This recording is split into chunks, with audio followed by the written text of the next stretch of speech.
This is SelfWork, and I'm Dr. Margaret Rutherford. At SelfWork, we'll discuss psychological and emotional issues common in today's world and what to do about them. I'm Dr. Margaret, and SelfWork is a podcast dedicated to you taking just a few minutes today for your own self-work. Hi, I'm Dr. Margaret Rutherford. I'm a clinical psychologist out of Fayetteville, Arkansas, and welcome to SelfWork. This is a podcast all about mental and emotional health, how you can get it, what you can do about problems you have, and I'm so glad you're here.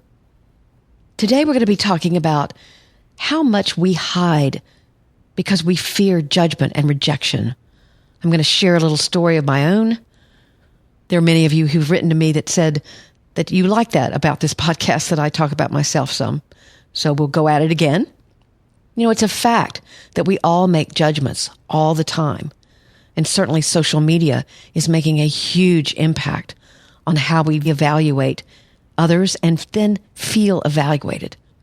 But there's one gift of being a therapist that I'll tell you about having to do with judgment. There are many gifts of being a therapist, by the way, but this one is specific in its relationship to fearing judgment. Then I've learned two things that if you believe them, they will greatly reduce your own fear of judgment. Today's email from a listener, which is a regular weekly feature of this podcast, we're talking about a very painful thing that can happen in a relationship if you find that your partner has developed a sexual addiction. What do you do? So thanks again for being here.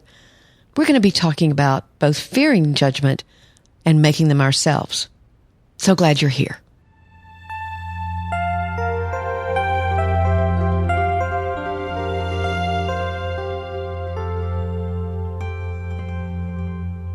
Back in 1992, I moved back to Arkansas. I had grown up in a small town in Arkansas, southern Arkansas to be exact.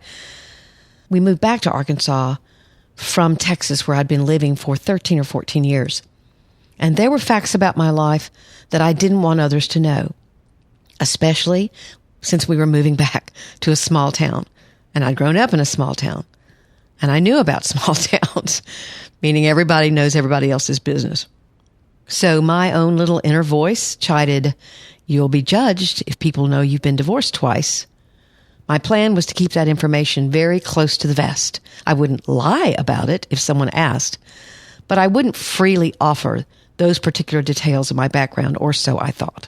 Frankly, I was afraid of what other people would think. I was ashamed. I was nervous about not being seen as a successful person, and certainly not a competent therapist. What does she think she's doing? Trying to help others when her own life has been so messy. It's true that we can hear a fact about someone else and make a snap judgment. There'll be some people who might learn of my divorces, for example, and never darken my door. We have to make judgments. We make decisions about other people, whether we feel drawn to them or not. And we actually feel drawn to people who are making similar decisions as we are. They look like us. They talk like us. We reject people who don't, or we're just not drawn to them. Even if being really different is what we're drawn to, and we like to think of ourselves as being very different, we'll be drawn to people who seem different. This dynamic even goes into who we're attracted to sexually. Studies show that we're sexually drawn to those that look like us or our opposite sex parent. So if your wife looks like your mother, there's a reason for that.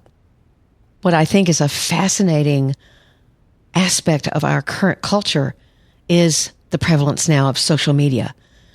Social media has increased our exposure to judgment. Think about it. We give thumbs up and thumbs down on things. We vote on TV shows. We like things on Facebook or Snapchat. We share what we like. So we're much more aware of other people's opinions. We see what they like. They see what we like. And it's hard to get away from the idea that you're being evaluated. If you post something on Facebook, for example, how many likes are you going to get? We can see that someone else got a lot of likes and feel less than or insecure or like we're being judged negatively. It's not really true, but that's what our irrational self can tell us. In fact, it can become pretty ridiculous if you don't watch it.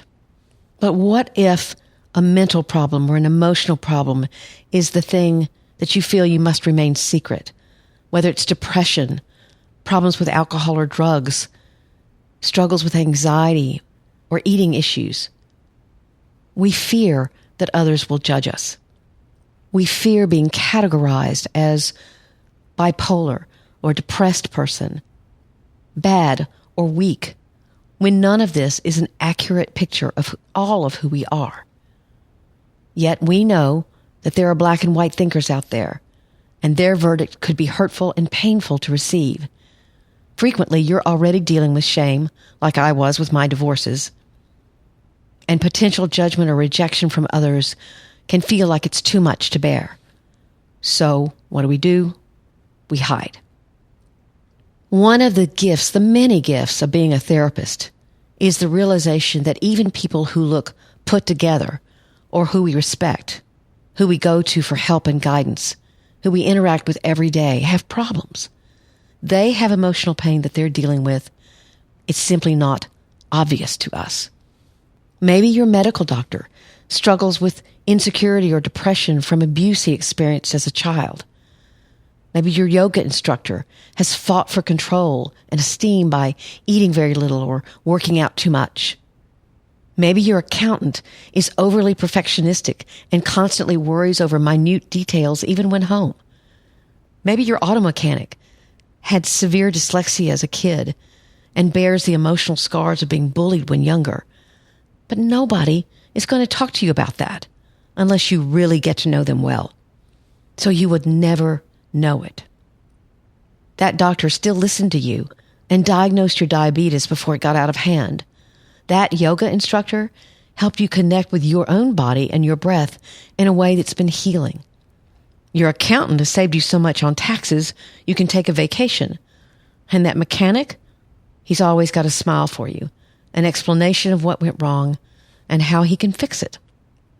So if we're honest with one another, if we allow others into who we actually are, what we actually think and feel, we personally benefit, but we can also greatly decrease the prejudice against mental issues and actual illnesses. But to confront your fear of judgment, there are two things you have to believe. First, you have to believe that one fact about you doesn't define who you are. No one I've ever told in my office that I developed panic disorder when I was in my 20s and still deal with anxiety has walked out, claiming I should heal myself before attempting to help others. No one who hears that in my senior year of college, I ate around 700 calories a day and barely weighed 100 pounds has informed me that I'm obviously incompetent. No one who has told me that they're trying to cope with a sense of failure around a first or second divorce has ever rejected my help when I tell them I personally understand the path they're on. In fact, I well remember the first time I told a patient about my divorces. She was so ashamed of herself and she was crying. And she looked up at me and said, "I can't imagine that you would understand how I'm feeling." And I made the decision right then and there. I looked at her. I said, "You're joining a club that I've been a member of for a long time." And she looked at me like she couldn't believe it. And I said, "I have been divorced twice." That was that. It was important for me to tell her, and it was important for her to hear that whatever kind of thoughts that she had about me because I was a quote-unquote psychologist, she didn't know all about me. But there's another belief that you have to not fear the judgment of others. You have to believe that if someone is going to reject you, define you by one fact about you, then their own world is very small. They're refusing to understand and live in a world that's not black and white. It may hurt to be rejected by them, that's true, but it says much more about them than it does you. There are others that will not judge you. They will not reject you because they don't want to be judged either. So if people judge, let them judge, and so be it. But again, many will not, because they also have struggles and may even tell you about their own. Here locally, several years ago, there was the Arkansas Razorbacks football coach, whose name I will leave out of this. But anyway, he was found after a motorcycle accident with a woman that was not his wife. And not only did that happen, but then he lied about it to administration. And he was summarily fired. When all that story was occurring on TV, my son looked at me and he said, "Mom, what do you think about all this?" And I looked at him and I said, "You know what? There's always a backstory. I've listened to too many people's lives to not realize that, of course, people make mistakes. In fact, we all make mistakes a lot. But there's usually something about them you don't understand. Something about them that would help explain their behavior. That's another gift of being a therapist, frankly." So if a patient of mine has kept whatever they're struggling with mentally or emotionally a secret, I often ask them to think of at least one person that they could be absolutely truthful with, someone that their intuition or their gut tells them would be supportive. What do I hear the vast majority of the time? Something like this. When I began talking about my sadness and my fight to even get out of bed, sure enough, her husband had felt the same way years before. Or, I had no idea that his brother had been hospitalized. We sat, had coffee, and talked about it. Or, she so got my story because she told me that she'd been to therapy due to what happened to her as a child. There are things you don't know. Your own fear of rejection can keep you from really developing truly deep relationships with other people. It may feel like a risk, but it can be so worth it. And the relief is immense. You can be known and accepted for who you are.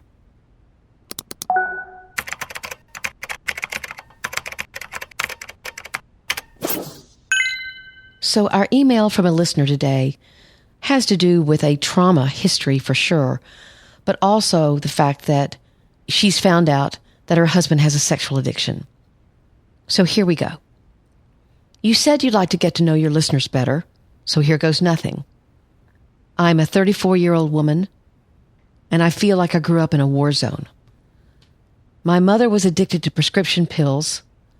She also has been diagnosed with borderline personality disorder and has attempted suicide more times than I can count. Even now, she's always in and out of a psych ward for some reason or another. My father is an alcoholic. As you can imagine, it was total chaos at home.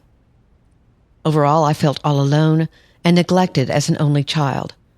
I was and still am ashamed of my parents.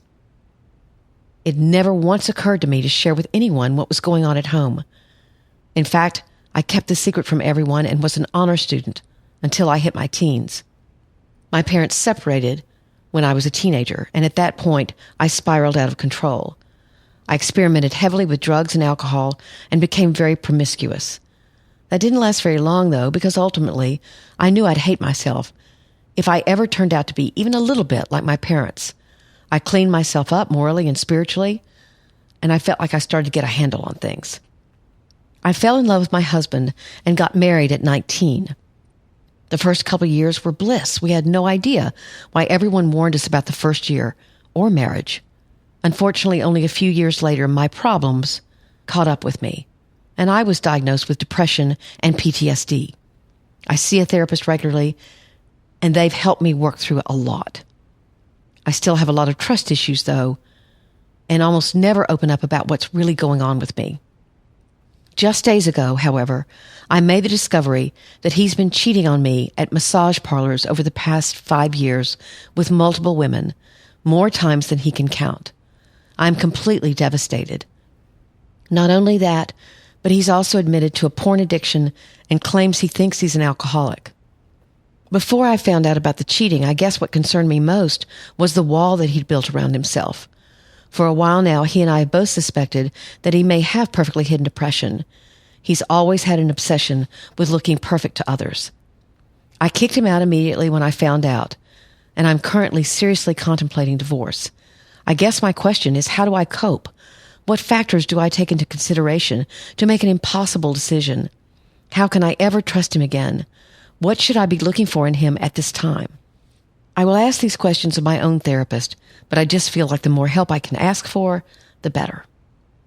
Wow, what a discovery, right? Very, very difficult. So I write back.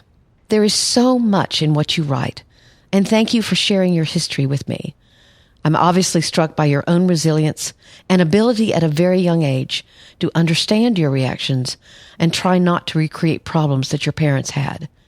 And those problems were significant and painful for you. It sounds as if much has been good between you and your husband, and you're reeling from what you've discovered. I'm glad you've already established a relationship with a therapist who can help you. The fact that you've been diagnosed with depression and PTSD isn't surprising, given what you experienced. But I know that can be very difficult, and I hope that treatment has helped. And now you've been hit with the impact of your spouse's issues as well. It may be that he has a sexual addiction. It certainly sounds as if it's highly probable. Patrick Carnes has written extensively on it, as well as his daughter. That's Carnes. They both have books for the addict and for the spouse, so you might take a look. The initial one was Out of the Shadows, Understanding Sexual Addiction, which I'll have in the show notes, by the way. It's very hard work, but it can be done. There are therapists that are trained specifically in treatment for sexual addiction. The designation, or the letters after their name, is CSAT, Certified Sexual Addiction Therapist. Interestingly, it's been my observation through the years that often it's only when someone gets into a quote-unquote safe relationship, or one they believe is safe, that their own problems emerge. And remember, mental illness or disorders tend to arise in your late teens and mid-20s. Since you married so early, you're both within that time range. Your spouse likely has had some kind of trauma from his past as well, and it's emerged in this very painful way, really, for both of you. It sounds as if you're shocked. I would advise taking the time you need to make a decision you won't regret. If it's only been a few days, then you need time and space to work through very complicated feelings. You don't say whether the two of you have children or not. If he does experience what I term perfectly hidden depression, if he's built that wall around him, then he has some work to do as well. It just so happens that the Gottman blog published a piece of mine yesterday on healing from an affair that might be helpful to you. It's a hard road. And I'll have that link to that blog post that I wrote for the Gottman blog for you as well in the show notes. Obviously, this is a tremendously difficult thing to discover about someone. The sense of betrayal and deceit is monumental. Perhaps between the two of them, in the years that they have had together, they've established enough trust that it can withstand even these kinds of issues and problems. It is very complicated and difficult work, but it can be done. Of course, this listener is also considering divorce, and that is an option. I just want people to make sure that they think through things and don't act impulsively, especially if their children are involved. If you find yourself in this boat, or if you have a sexual addiction, know that you can receive treatment and get help. Again, the Patrick Carnes books are excellent resources and a great place to start.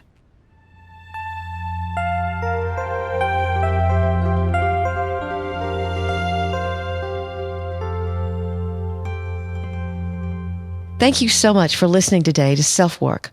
And thanks to those of you who've left ratings and reviews recently. I so appreciate it. It means the world to me. You can contact me at askdrmargaret@drmargaretrutherford.com. It's confidential, and I do get back with you. If I use your email to me on the air, I always mask your identity. But it truly gives me a great picture of who's out there listening, because I don't know. And of course, I try to reassure myself that people aren't judging me too harshly. So if you give me a rating and review and it's good, then I feel great. I also have a website, drmargaretrutherford.com, and we just redid it within the last month or so. I think it's fresh and very maneuverable, so I'm proud of it. So you might head over to drmargaretrutherford.com. I also have a Facebook page that I not only post my own articles, but ones that I find particularly interesting, and that's Dr. Margaret Rutherford on Facebook.com.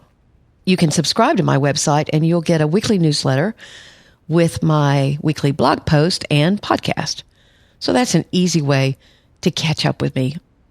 For those of you who've been listening to the podcast on Perfectly Hidden Depression, episode 60 will be on Perfectly Hidden Depression, and we'll discuss a particular treatment approach that I've been working on, very much more specific than what I've written before or podcasted about before. And actually, it may take more than one podcast. So I hope you'll tune in. As always, thank you so much for listening. You can subscribe, and I'll know you're looking forward to the next SelfWork. So take good care. I'm Dr. Margaret. And once again, you've been listening to SelfWork.